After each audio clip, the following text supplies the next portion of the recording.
Let me show you how to bring consultancy expertise into your business and save you money.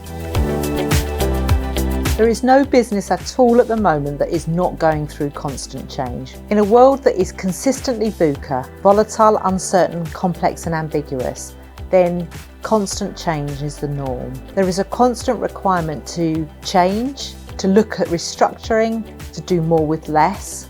There is a requirement to increase the capabilities of our people and also the requirement to do more with technology. In that constant changing environment, then how can we bring the skills required to think differently and to adopt really creative ways of driving change processes internally in our organisation?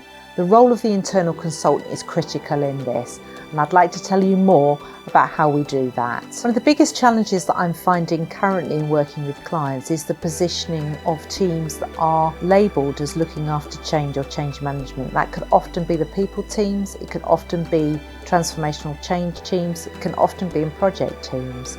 So the first and most critical thing we do when we're looking to bring in the role of an internal consultant is to think about the positioning of that role and the credibility and mindset we need to move from a function often that is seen as a support or a supply function to be a critical part of organisational strategy. Often this requires us developing a whole new mindset and new skills and capabilities. Mindsets around curiosity, around agility, the ability to be able to build really effective relationships with all sorts of stakeholders, from frontline teams to senior leaders, and often also with external suppliers and stakeholders as well. Relationships of trust are critical for success in relationship building, and trust is built on three important factors: credibility, reliability, and intimacy. Intimacy may seem a strange word to use in a business context, particularly when we're looking to think about the role of the internal consultant. Intimacy is about the level of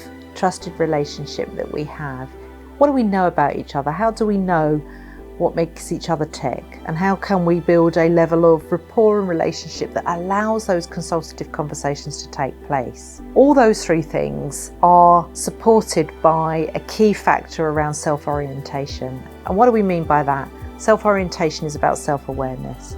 So self-awareness is about the degree to which we put our own agenda and own interests above that of the organisation or the outcomes that we're looking to achieve. In summary, that trust equation, which is credibility, reliability and intimacy over the top of self-orientation, are the key components that enable good consultative relationships to be built in any organisation. Once trusted relationships are established, then it is much easier to develop a consultative approach to the processes that we want to change, the restructures that we need to implement, or the cost savings that we need to generate. I'd like to invite you to our free 1-hour webinar where we will go through the process that it will take to look at building those consultative relationships within an organisation and provide you with some tools and techniques that you can go and implement straight away. Please like our videos, subscribe to the channel, and we look forward to seeing you again.